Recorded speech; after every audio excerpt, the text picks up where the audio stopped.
राज्य सरकार द्वारा सामाजिक न्याय विभाग के निधि में कटौती कर उसे अन्य योजनाओं में स्थानांतरित करने के कदम के खिलाफ रिपब्लिकन सेना ने कड़ा विरोध जताया है। आज जिलाधिकारी कार्यालय के सामने रिपब्लिकन सेना ने चड्डी बनियान और विष्ठा प्रशासन को दान करने का अनोखा आंदोलन किया।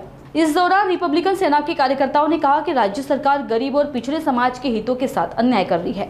उन्होंने मुख्यमंत्री देवेंद्र फडणवीस, उप मुख्यमंत्री एकनाथ शिंदे और अजित पवार पर सामाजिक न्याय विभाग के निधि पर डाका डालने का गंभीर आरोप लगाया। रिपब्लिकन सेना ने इन नेताओं के खिलाफ इस प्रकरण में आपराधिक मामला दर्ज करने की भी मांग की है।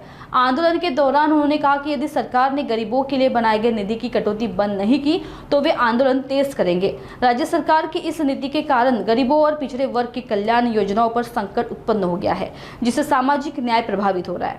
मी आपल्या चॅनलच्या माध्यमातून सांगू इच्छितो की या शासनाने दलित आदिवासीवर अन्याय अत्याचाराचं प्रमाण हे खूप मोठ्या प्रमाणात वाढवलेलं आहे। आजचा जर प्रकार बघशाल तर तुम्ही सामाजिक न्याय विभागाचा निधी इतरत्र वळवलेला आहे। ही घटना आजचीच म्हणजे पहिलीच नाही, या अगोदर देखील त्यांनी सामाजिक न्याय विभागाचा निधी दलित आदिवासींचा निधी इतरत्र वळवलेला आहे। तर आम्ही आज कलेक्टर ऑफिसला रिपब्लिकन सेनेच्या माध्यमातून माननीय आनंदराव साहेबांच्या यांच्या आदेशाने औरंगाबाद छत्रपती संभाजी जिल्ह्यामध्ये कलेक्टर ऑफिस कार्यालयासमोर या ठिकाणी आम्ही कपडे काढून, म्हणजे ज्या पद्धतीने तुम्ही आमच्या विकासाचा निधी तुम्ही काढून घेताय त्या पद्धतीने आम्ही आमचं असं म्हणणं आहे की आमचे निधीच नका घेऊ, तर आमचे कपडे घ्या, अंडरवेअर घ्या, बनियान घ्या।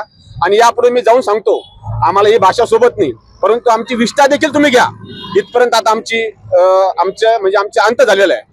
तुमचा आमचा निधी वळवताय, ग्रामपंचायत कार्यालय असेल, पंचायत समिती असेल, जिल्हा परिषद असेल, महानगरपालिका असेल, कलेक्टर ऑफिस असेल, मंत्रालय असेल, म्हणजे दलितांना तुम्ही न्याय द्यायची भूमिका तुमच्याकडे नाहीच आहे। तुम्ही जातीवादी आहात, तुम्ही मनुवादी आहात, हे तुम्ही सिद्ध करताय।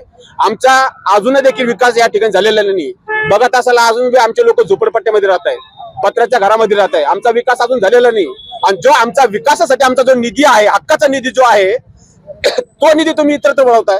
अरे तुम्ही हजारो कोटीने लोकांना देताय, बलाढ्य लोकांना देताय, त्यांच्याकडून तुम्ही ते पैसे रिकव्हर करा ना। आमच्या गरीबाचा आमचा न्याय हक्काचा निधी तुम्ही काय घेताय?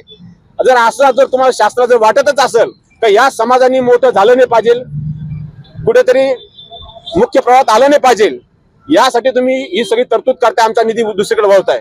तर आमचं या ठिकाणी आनंदराव साहेबांच्या आदेशानुसार आमचं असं म्हणणं आहे की आमचा जो दलित समाज आहे, जो आदिवासी समाज आहे, तुम्ही आमचा निधी घेतच आहे तर आमचे कपडे पण घ्या, अंडरवेअर घ्या, बनियान घ्या।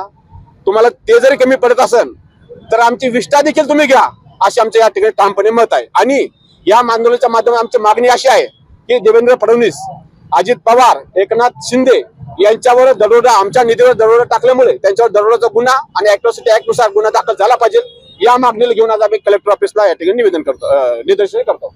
आणि या जर आमच्या गोष्टीचं जर मागण्या मान्य नाही झाल्या आणि आमचा जर निधी वळवणं जर बंद नाही केलं तर संबंध महाराष्ट्रामध्ये आनंदराव साहेबांच्या नेतृत्वाखाली मंत्रालयावर मोठा, याच्यापेक्षा हजारो लोकांच्या उपस्थितीमध्ये मोठा मोर्चा आम्ही करणार आहोत। माझं नाव मिलिंद बनसोडे, मी रिपब्लिकन सेनेचा मराठवाडा अध्यक्ष आहे।